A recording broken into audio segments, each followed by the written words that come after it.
Saint pierce convent के hostel के कुएं में एक नन की डेड बॉडी पाई जाती है। शुरुआती इन्वेस्टिगेशन में इसे एक सुसाइड का केस बताकर ये केस को बंद कर दिया जाता है। उसके बाद इस केस को क्राइम ब्रांच में दिया गया, लेकिन क्राइम ब्रांच ने भी इस केस को सुसाइड केस बताकर इसे फिर से एक बार बंद कर दिया। लेकिन जो हॉस्टल की बाकी नन्स थी वो जानती थी कि इस केस में कुछ गड़बड़ है।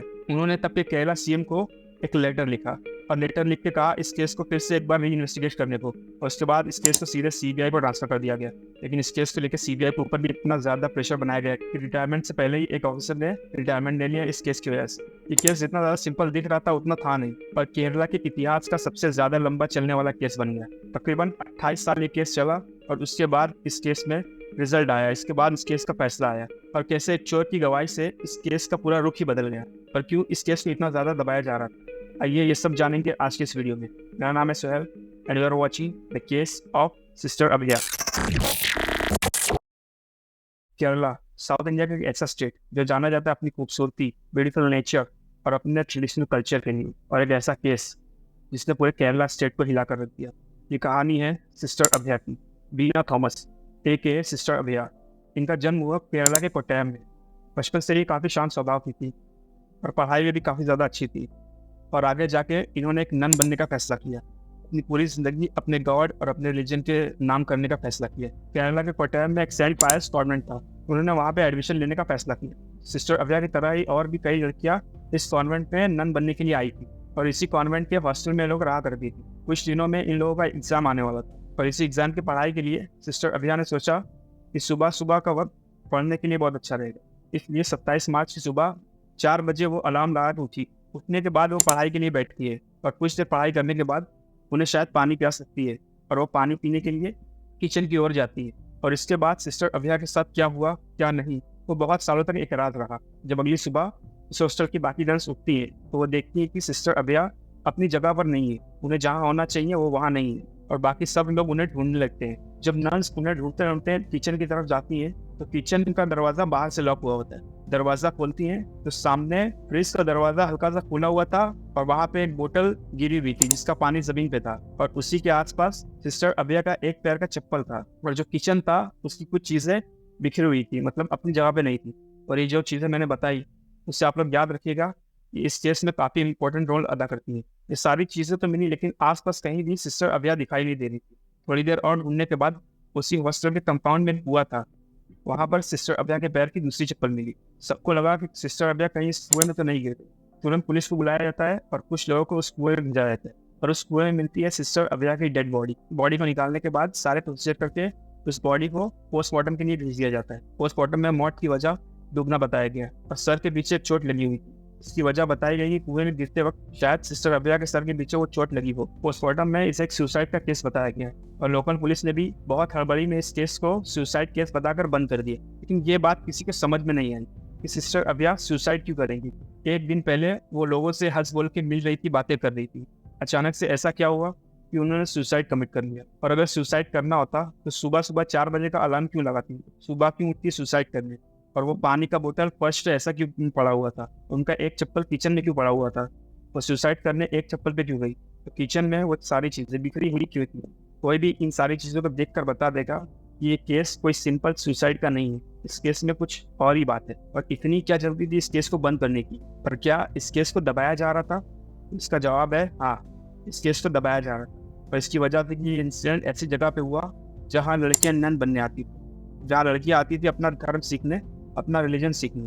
और ऐसी जगह पे इस केस का होना, और अगर ये बात आम पब्लिक की नज़र में आ जाती तो एक बहुत बड़ी कंट्रोवर्सी होती, और इस वजह से इस केस को बहुत ज़्यादा दबाने की कोशिश करी गई, और जल्दी जल्दी में इस केस को बंद कर दिया गया। लेकिन जो बाकी की नर्स थी वो जानती थी कि सिस्टर अभिया के साथ कुछ न कुछ गलत हुआ है। तो 67 नर्स ने उस वक्त केरला सीएम के करुणाकरण को एक चिट्ठी लिखी, और इस केस को एक बार फिर से री इन्वेस्टिगेट करने की मांग करी, और कहा कि इस केस को सीबीआई को हैंड ओवर कर दिया जाए। और इस लेटर के बाद इस केस को एक बार फिर से शुरू तो करवाया गया, लेकिन सीबीआई को नहीं दिया गया। इस केस को दिया गया स्टेट क्राइम ब्रांच।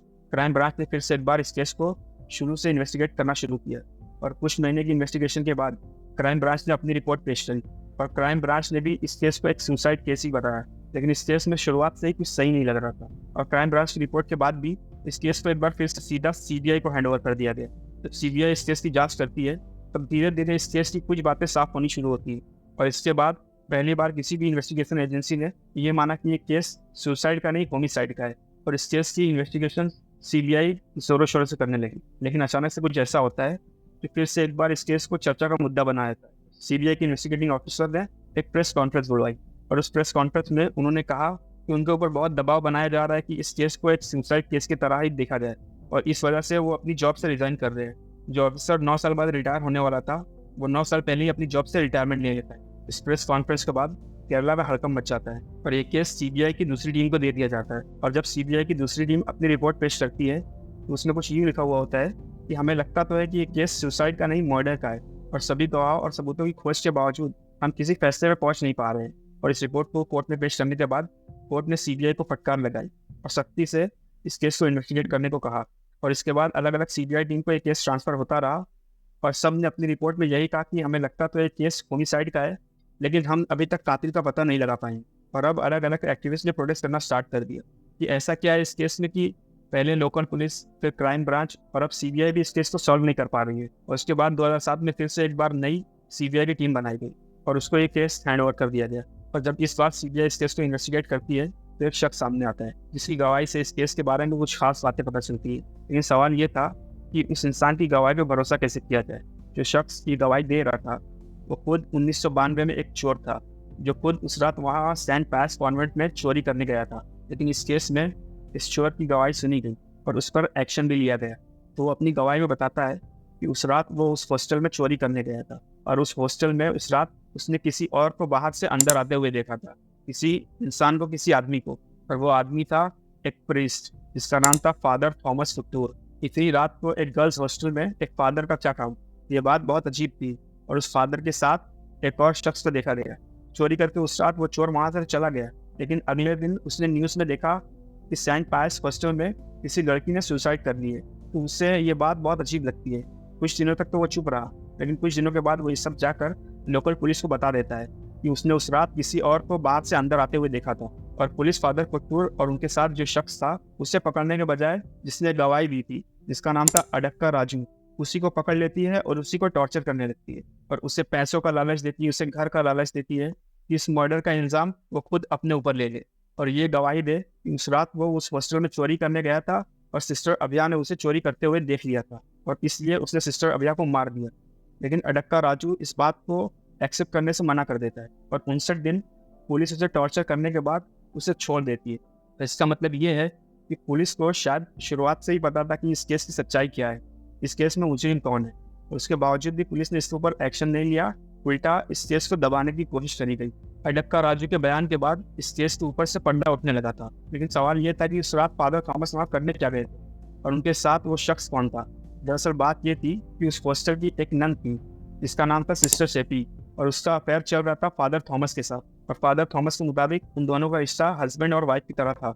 और अब सीबीआई के पास 3 सस्पेक्ट थे, father Thomas, sister CP and the third man, the unknown man. इसकी आइडेंटिटी क्या थी कोई नहीं जानता। और फिर सीबीआई ने इन सब का नार्को टेस्ट लिया और नार्को टेस्ट का रिजल्ट एक सीडी में डालकर कोर्ट में पेश किया गया। और जब इस नार्को टेस्ट को सुना गया तो इस सीडी में कुछ गड़बड़ लगी, क्योंकि ये ओरिजिनल सीडी नहीं थी। इस सीडी में 30 से 35 अलग अलग जगह पे कट थे और उसके मुताबिक ये सीडी बिल्कुल क्लीन थी। और इसके बाद सिस्टर सेपी का वर्जिनिटी टेस्ट भी करवाया गया, क्योंकि नर्स अपने आप को पूरी तरीके से अपने गॉड, अपने रिलीजन को सौंप देती है। इस वजह से वो इन सब चीज़ों से दूर हो जाती है। लेकिन कोर्ट ने इस टेस्ट को खारिज कर दिया, इसे अनकॉन्स्टिट्यूशनल बताकर। पर कई वुमेन्स राइट एक्टिविस्ट ने इस बात पर अपनी नाराजगी जाहिर करी। पर कुछ वक्त के बाद उस नार्को टेस्ट की ओरिजिनल सीडी कहीं से लीक हो जाती है और इस नार्को टेस्ट में इन लोग कबूल करते हैं कि इन लोगों ने सिस्टर अभिया को मारा है। लेकिन उस रात हुआ क्या था? जब सिस्टर अभिया उस रात पानी पीने किचन में जाती है तो उस रात वहाँ पे उन्होंने फादर थॉमस और सिस्टर सेपी को कॉम्प्रोमाइजिंग पोजीशन में देख लिया। दे वर एक्टिव सेक्सुअली और उन्हें इस बात का डर होता है कि ये बात वो सबको बता देगी। और इस वजह से सिस्टर सेपी किसी चीज़ को उठा के सिस्टर अभिया के सर पे मारती है, जिससे तुरंत वो वहाँ पर बेहोश हो जाती है। और ये लोग सिस्टर अभिया को खींचकर उस कुएं तक लेकर जाते हैं और सिस्टर अभिया को वहाँ से कुएं में फेंक देते हैं, जिस वजह से सिस्टर अभिया की मौत हो जाती है। लेकिन उस तीसरे शख्स के बारे में ज़्यादा कुछ नहीं पता कि वो वहाँ पर कर क्या रहा था। लेकिन कुछ मीडिया रिपोर्ट्स की माने तो वो भी उस रात फादर थॉमस और सिस्टर सेपी के साथ सेक्सुअली इन्वॉल्व था, लेकिन एविडेंस की कमी की वजह से उससे छोड़ दिया गया। और 2020 में कोर्ट ने इस केस के ऊपर अपना फैसला सुनाया।